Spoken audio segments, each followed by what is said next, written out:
ফরাসি দেশের একজন প্রখ্যাত অপেরা গায়িকা হলেন মাদাম এভা কালভে।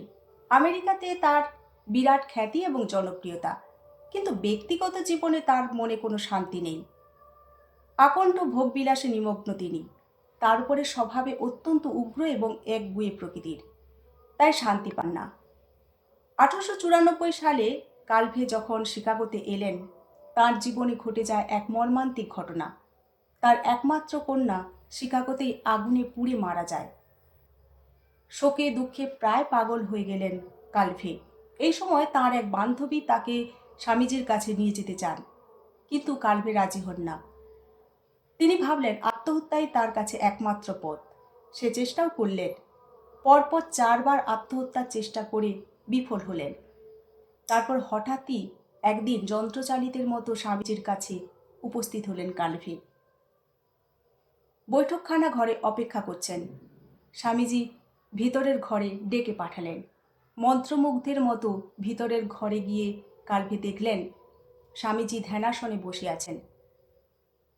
চোখ না তুলেই শান্ত স্নিগ্ধ মৃদুস্বরে বললেন, বাছা, কি ঝোড়ো আবহাওয়াই না নিয়ে এলে।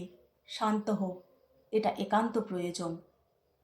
এরপর স্বামীজি কালভের জীবনের নানা ঘটনার কথা বলে যেতে লাগলেন।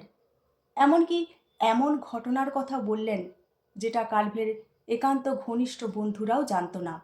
বেশ কিছুটা সময় কালভের স্বামীজির সান্নিধ্যে কাটালেন।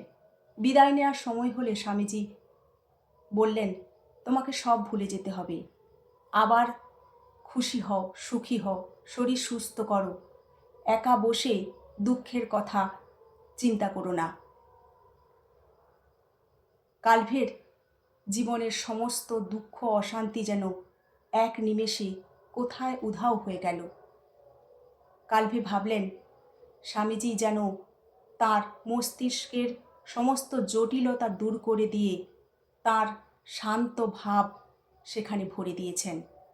সেদিন থেকে কালভে নতুন করে বাঁচার চেষ্টা করতে লাগলেন এবং তাতে সফলও হলেন।